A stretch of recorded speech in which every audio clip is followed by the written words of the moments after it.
En las últimas semanas, el riesgo país de Ecuador experimentó una gran volatilidad. En determinados momentos, el indicador volvió a elevarse hasta alcanzar valores similares a los que se registraron durante la última etapa de la gestión del expresidente Rafael Correa. La noticia requiere profundidad. En Notimundo están los protagonistas de la noticia. Así es, estamos concluyendo en pocos días más el tercer trimestre de este año y entramos al último de 2019 y por ello hemos invitado al economista Vicente Albornoz, decano de Economía de la Universidad de las Américas, analista económico, para que nos cuente, según su criterio, su análisis, cómo marcha la economía de nuestro país. Vicente, bienvenido nuevamente. Buenas tardes. Noches. Muy buenas noches. Un gusto estar aquí como siempre. A ver, ¿cómo marcha? Buena pregunta. Estable pero lento. Y eso es bueno por el lado de estable y es malo por el lado de lento. Y la verdad yo quisiera transmitirles a ustedes un cuadro con buenos y malos, ¿no? A ver, vamos por lo bueno. Creo que se ha dado todas las señales, se ha hecho todo lo necesario para no entrar en un escenario de desastre. Y uno dice, bueno, ¿qué pasa? No, lo que pasa es que estábamos en camino a un escenario de desastre. Si seguíamos con la misma política económica que dejó el gobierno de Rafael Correa, esto era Venezuela. Ventajosamente se cambió muchísimas cosas ahí, se llegó a un acuerdo con el Fondo Monetario, se está lentamente, pero se está ajustando el gasto público, se está facilitando un poco la vida a los productores, porque a los productores se les hacía la vida imposible. Entonces, a ver, desde el punto de vista de la estabilidad macroeconómica, es decir, que el país no va a entrar a un colapso, me parece que está cubierto ese tema. Eso es lo positivo. Eso es lo positivo, la estabilidad, ¿no? Entonces, ya no hay el famosísimo dinero electrónico que había desde el Banco Central, que era una bomba de tiempo. Ya la deuda del gobierno con el Banco Central, que debería ser cero, no es cero, está lejos de cero, pero durante este gobierno no ha vuelto a crecer. Más bien ha caído un poquitito. Entonces, hay un montón de señales positivas. Y hay la seguridad también de que se va a mantener el dólar. Creo que esa es la conclusión, ¿no? Es decir, uno ve la estabilidad macroeconómica, ya, ok, el dólar está ahí tranquilo. Y eso es una maravilla. Porque eso era una preocupación. Exacto, y una preocupación justificada, ¿eh? Con el gobierno anterior y al comienzo del gobierno actual, uno decía, si las cosas siguen como están, ¿a dónde estamos yéndonos? Estamos yéndonos directo al abismo. Entonces, eso ya no está en el escenario. Eso es la excelente noticia. Pero se han eliminado las salvaguardas que se crearon en el gobierno de Correa, que evitaba importación de productos suntuarios, según decía el expresidente. Tenemos remesas que seguramente, aunque sea de a $20, cada ciudadano venezolano estarán enviando a sus familias en Venezuela, que sumado o multiplicado por 500,000 que estarían en el Ecuador hasta diciembre de este año, seguramente es un dinero importante. Ya, pero tenemos mucho más remesas que mandan los ecuatorianos que están en el extranjero, pero muchísimo más de los que los ecuatorianos mandan del extranjero acá. Que de lo que sacan los venezolanos. Pero la relación debe ser 10-1, alguna cosa así. Y más bien, la presencia de los venezolanos aquí nos recuerda todo lo mal que podríamos estar. Sí, suena triste, pero uno aprende de la desgracia de los otros y más bien ahí hay que mandar un mensaje de solidaridad. Pobre gente, están muriéndose de hambre. En promedio, cada venezolano, y esto es un dato que leí hace poco, ha perdido 11 libras de peso por la crisis, por la dificultad de conseguir alimentos. Entonces, más bien... Algunos deberíamos irnos para allá. Estoy seguro que no deberíamos irnos para allá.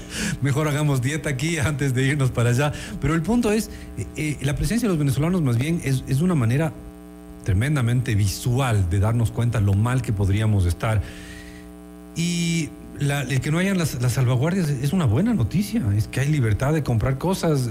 Tal vez no tengamos tanta plata como había antes cuando el precio del petróleo era altísimo, pero hay la libertad de comprar cosas y los productores locales pueden comprar más barato para producir más barato. Entonces, eso es una buena noticia. Ahora, con relación a los migrantes, también si ya se regulariza su situación y ellos pueden entrar, por ejemplo, a laborar como todos los ecuatorianos lo hacemos, ¿eso dinamizaría también la economía en cierta forma? Me gusta mucho su pregunta porque refleja la visión del potencial productivo también, ¿no? No simplemente, me van a quitar el puesto de trabajo a los venezolanos de estos malvados. No, todo lo contrario.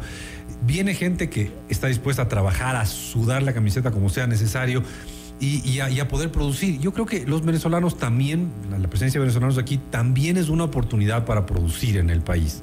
Un país que se ha vuelto caro, que se ha vuelto difícil producir. El que venga gente dispuesta pues a hacer lo que sea con tal de conseguir un trabajo es positivo para el país en su totalidad. Puede ser que alguna persona pierda un empleo, es verdad. Pero es positivo para la economía del país. Pero para esa persona será negativo, pero para la economía en su totalidad es positivo. Como yo creo que fue muy positivo cuando los ecuatorianos migraron a España. La economía española ganó con tanta migración ecuatoriana, como yo creo que podría la economía ecuatoriana ganar con tanta migración venezolana. Sí, no todos los venezolanos son perfectos, sí, seguro que hay un montón de pillos entre los venezolanos, pero la abrumadora mayoría no lo son y creo que tienen un potencial de producir y aportar para el país. Ya entramos a hablar del tema de empleo, que es la principal preocupación de los ecuatorianos actualmente. Tenemos una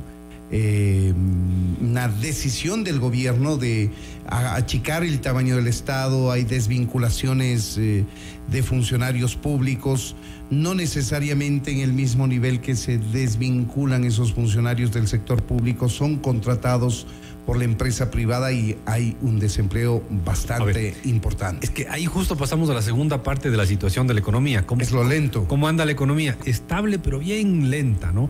La economía no está levantando cabeza. Entonces, a ver, la buena noticia, no vamos a un escenario de caos. Eso es una extraordinariamente buena noticia. La mala noticia, estamos bien estancados. El crecimiento está lentísimo, la economía no está moviéndose. Y eso con una población que crece significa que crece el desempleo, así de sencillo. Hay más ecuatorianos y hay menos empleos en el sector privado, menos empleos en el sector público, hay más desempleo. Es un poco, esa es la parte del chuchaqui. Yo más de una vez he usado el símil del chuchaqui, el guayabo, como quieran llamarle. Después de la gran farra de 10 años que tuvimos, del 2007 al 2000, bueno, sobre todo hasta el 2014, los 7 años de gasto loco, en que el gobierno tenía toda la plata del mundo porque el precio del petróleo era altísimo, estamos empezando a sentir los efectos del chuchaqui. Y básicamente desde el 2015 en adelante la economía ecuatoriana no está creciendo bien. Tuvimos una recesión en el 2016, un crecimiento más o menos justo en época de elecciones presidenciales anteriores, y de ahí tenemos una economía que no crece y que crece bastante más lento que la población. Entonces eso termina en más desempleo. Las soluciones están ahí, pero son impopulares y yo le veo al gobierno muy tímido en implementar esas medidas impopulares. ¿Cuáles son? A ver, para producir más necesitamos contratar más gente, pero a los productores les da miedo contratar más gente, porque con el código laboral ecuatoriano es bien peligroso contratar gente.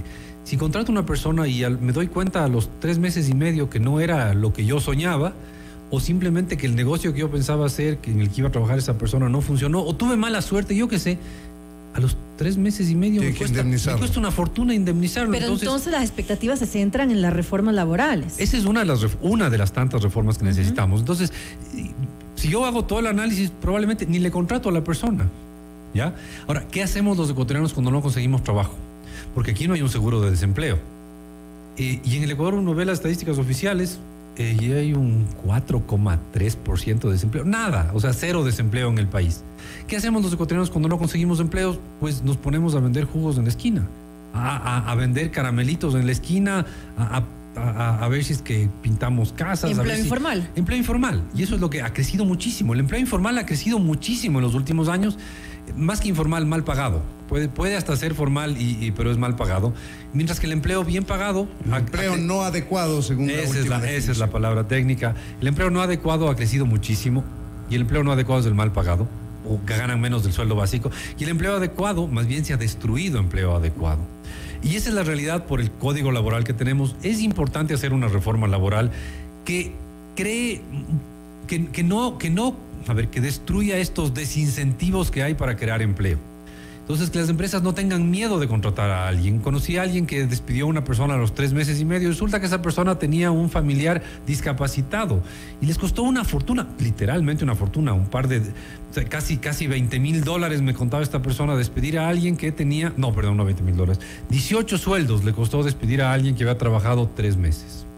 3 meses y medio, porque tenía una persona discapacitada. Uno dice, ok, hay que dar solidaridad a los discapacitados, sí, pero ahí crea uno un montón de miedos y sustos de los empresarios para contratar más gente. Pero eso no es lo único que hay que hacer. Sí, pero yo solo quería anotar que esta rigidez laboral que tenemos actualmente en el país, como la denominan de manera técnica, es producto también de abusos. Acordémonos que teníamos la tercerización, que tanto se abusó y eso sirvió de pretexto para hacer rígida la contratación y darle muchas seguridades al empleado. A ver, a mí me parece que tercerizar es una cosa destructiva para el sector productivo, para el trabajador, etcétera, pero cosas como la contratación por horas. Hay sectores como el pesquero, entonces el barco sale y uno no sabe cuándo va a regresar. Regresa el barco y hay un montón de trabajo por 3 días y después no hay nada que hacer hasta que regrese otro barco. Y puede ser que el otro barco regrese 1 hora después o 15 días más tarde.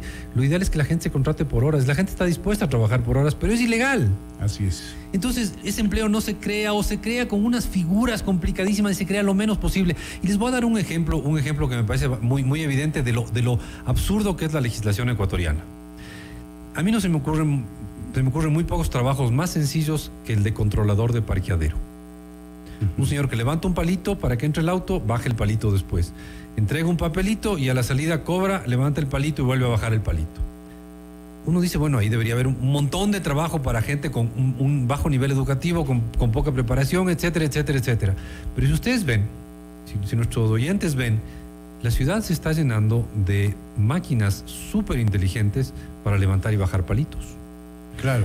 Las máquinas están reemplazando a los seres humanos en un país donde sobran seres humanos. Si hubiera escasez de trabajadores, bueno, fantástico, reemplacémoslos por máquinas. ¿Pero por qué es eso? Bueno, pero lamentablemente eso está sucediendo a nivel mundial. Ya, pero aquí, si no fuera tan caro la mano de obra y si no fuera tan inflexible la contratación de mano de obra, habría más controladores humanos y menos máquinas. Y si no fuese progresivamente más barata la tecnología. Sí, pero eso hace que tenemos algo en nuestra legislación que está desfasado con la época en que estamos viviendo. La tecnología se ha abaratado, entonces es más barato tener una máquina que tener un ser humano. Un ser humano con un alto nivel educativo, no, todo lo contrario. Entonces tenemos máquinas y la legislación incentiva que tengamos máquinas y las empresas cuentan con orgullo. Sí, ya no tenemos 7 personas que estaban en el parqueadero porque tenemos maquinitas. Caramba, no, compramos 3 maquinitas y ya. Hacen el trabajo de 7 personas. Cosas así, y uno dice, uno se pone a hacer números y tienen toda la razón. Tienen toda la razón desde el punto de vista financiero, pero eso no refleja la realidad económica del país en el cual sobran seres humanos, no sobran máquinas. ¿Sí? Entonces, ahí uno ve lo absurda que es la legislación y los incentivos que se han creado. Entonces, si es que hubiera maneras más flexibles de contratar gente, menos, la jubilación patronal es destructiva, no hay nada que hacer que es destructiva. La falta de contratación por horas, como decía yo, todos los extras, o sea, ¿qué miedo le da a un pobre empleador chiquito, sobre todo si es chiquito, contratar a una mujer en edad fértil? Vaya a tener guagua. Y eso es un absurdo. Uno dice, por Dios, deberíamos mimar a las mujeres que pueden tener guaguas, pero no. Ahora, los empleadores es carísimo tener empleadas que tengan, o sea, que den a luz mientras están empleadas. Es tremendamente complicado, ¿ya? Entonces, hemos creado un montón de incentivos. ¿De qué hace el empleador? Pues probablemente entrevista un montón de gente y acaba contratando a una mujer que ya no va a tener guaguas, o acaba contratando a un hombre, y eso es absurdo, eso no debería pasar, pero nuestro código hace que eso ocurra. ¿Y cuál es la percepción a nivel internacional, ya pensando, por ejemplo, en la posibilidad de que se realicen inversiones? ¿Cómo se ve a nuestro país en estos momentos desde el exterior? Yo creo que al Ecuador le ven con buenos ojos, pero todavía con desconfianza. Nosotros hemos sido muy merecedores de desconfianza. ¿A qué me refiero con eso? El 2008 teníamos plata para pagar nuestra deuda y dijimos, ya no pago la deuda. Les hemos cambiado las reglas a las empresas extranjeras un montón de veces, les hemos subido impuestos, les hemos creado impuestos, les hemos dicho que vengan, les hemos dicho que se vayan, les hemos expulsado, hemos hecho cosas que nos hemos vuelto un país poco atractivo. Además somos un país caro, con un sistema laboral caro, con este 15% de los trabajadores Cuando una empresa gana dinero, el 15% de las utilidades se van a los trabajadores y eso resulta un impuesto más. Pero a pesar de eso somos un país atractivo, tenemos un montón de cosas positivas. Ciudades como Quito, Guayaquil, Cuenca son agradables para vivir, invertir, ¿no? Sí, tenemos un montón de sectores, turismo, minería, donde se puede invertir de manera interesante. O sea, a pesar de todo, sí tenemos atractivos. Pero el gran susto que hay es, ¿y si vuelve otro mal gobierno? ¿Se ha manejado de mejor manera esto? Este gobierno actual se ha manejado. Gobierno. Sí, todo el mundo dice, bueno, si este gobierno continúa, yo encantado de invertir aquí. ¿Qué garantía me da usted de que las políticas económicas sensatas que está implementando este gobierno, quizás muy tímido, tal vez debería ser más agresivo el gobierno en implementar esas políticas, pero al menos está en el camino correcto. Lento, pero en el camino correcto. Pero algo me garantiza que el próximo gobierno va a ser así. Tema tributario, economista Albornoz. ¿Cómo estamos? ¿Qué se viene? ¿Qué cree que se debe venir para...? A ver. ¿Qué creo que debe o qué creo que viene? Ambas. A ver, yo creo que los ecuatorianos sí deberíamos estar abiertos a algún aumento de impuestos o a cambios de impuestos. Yo estaría... ¿Aumento vía qué? Por ejemplo, que suba 3 puntos del IVA y que desaparezca el impuesto a la salida de divisas. Esto lo digo yo a término personal, porque sé que eso es impopular en este país. El Ecuador saldría ganando con un IVA de 15% y un ISD de salida de divisas de 0%, porque el ISD se le carga a todo lo importado. Todo lo importado cuesta 5% más por culpa del ISD. Entonces yo creo que el Ecuador saldría ganando con eso. Yo sería crítico de otros aumentos de impuestos, pero seamos realistas. Eso es lo que yo creo que debería ocurrir. Seamos realistas. Yo creo que el chance de que haya una reforma tributaria que suba impuestos es tremendamente pequeño, es decir, casi cero. La probabilidad. ¿Qué? Porque en el Ecuador es impopular. Porque en el Ecuador es impopular subir impuestos, porque sentimos que cada dólar que yo le pago al gobierno, el gobierno lo va a gastar mal, se lo van a robar. Pero tenemos un presidente que ha dicho que no tiene afanes de reelegirse, en cuyo caso la popularidad no debería preocuparle. Correcto. Hacer el problema lo que le conviene al país. Yo no creo que el problema es del presidente, sino quienes le rodean. Creo que en el entorno del presidente hay un montón de gente, y no voy a nombrar porque no me consta ninguno, pero yo creo que en el entorno del presidente hay un montón de gente que sueña. Están entusiasmados. Todos se creen están haciendo carrera política. Todos se creen presidenciables. En este país, cualquiera que está en la política y tiene 2 dedos de frente, siempre habrá el adulador que les llegue y le diga, pero eres presidenciable, pues, ¿sí o no? Entonces, creo que hay mucha gente en el entorno del presidente que se cree presidenciable y que va a ser crítico de que se tomen estas medidas. Pero se han tomado medidas impopulares, por ejemplo. ¿Sí se subió el diésel? No se subió el diésel. Eso no, pero el subsidio de la gasolina, de una u otra forma. La extra un poquitito, el diésel nada, el gas nada.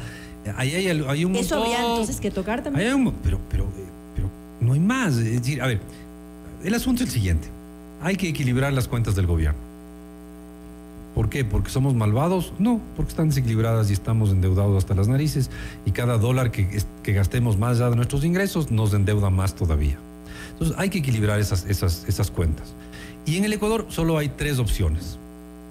2 variantes, y de esas se divide una en 2. La una es bajar gasto. El gobierno ha hecho esfuerzos por bajar gastos, pero no es fácil bajar gasto en este país. Se ha bajado un poquitito, 2%, alguna cosa así, el gasto en salarios. El resto de gasto del gobierno sigue creciendo. El gasto total del gobierno sigue creciendo. Mucho más lento que en el pasado, pero sigue creciendo. ¿Ya? Entonces, opción 1, bajar gastos. Les está costando demasiado políticamente. No sé si es que no hay la voluntad más allá del frente económico, digamos, ¿no? Si en otras áreas, salud, educación, estén dispuestos a despedir gente, bien complicado. Pero no hay gastos en materia de inversión, por ejemplo. Cero gasto de inversión, pero el gasto total del gobierno es este año más grande que el año pasado, poquitito, el crecimiento es chiquitito. El gasto en salarios es un poquito menos, pero el gasto en salario, pero el gasto total es un poquito más, ¿ya? Y es preocupante. Ahora, no hay cómo bajar gasto, no pueden. Subir impuestos, impopular más que para el presidente, impopular para los diputados que lo aprueben. Y seamos prácticos, de aquí a año y medio hay elecciones, ya están pensando todos los candidatos presidenciables en candidatizarse y en ser populares, y no van a subir impuestos. La tercera opción es subir combustibles. Cuidado, yo no estoy diciendo que sea la ideal. Es la que va a ocurrir, porque no creo que haya una alternativa a eso. porque hay que achicar el hueco entre ingresos y gastos, que es muy grande todavía. Entonces, si no se puede bajar los gastos, si no se puede subir los ingresos por impuestos, hay que subir los ingresos por combustibles. Y eso, yo no lo haría así, pero creo que es lo que va a ocurrir. Un minuto, economista Albornoz, para que nos dé su punto de vista. Lamento ponerle el tiempo, es que ya no nos podemos pasar. El reperfilamiento de la deuda, ¿cómo está el tema? De lo endeudados que estábamos a tasas altas, a plazos cortos, ¿cómo estamos ahora? Es que incluso en eso se ha avanzado poquito y lento. Sí, se ha reperfilado un poco de deuda. Los bonos de 2015, si no me equivoco, son los que se recompraron. 2020 creo que son. Perdón, 2020, que se emitieron en el 2015, que eran a tasas sumamente altas, a un plazo muy corto. Se cambió por una tasa un poquitito más baja, a un plazo bastante más largo. Ahí se está avanzando, pero lento, ¿ya? Entonces es un poco la tónica del avance de la reforma económica. Se avanza en la dirección correcta, pero a un paso extremadamente lento. Ahí tienen ustedes, amigos oyentes, es la lectura económica de Vicente Albornoz, decano de Economía de la UDLA, analista económico, respecto de la marcha de nuestro país en este tema. Economista Albornoz, muchas gracias por habernos atendido. Un gusto estar con ustedes. También para nosotros. Esto es Notimundo, amigos, siempre bien informados. La información actualizada minuto a minuto, ahora también en imagen a través de FM Mundo Live.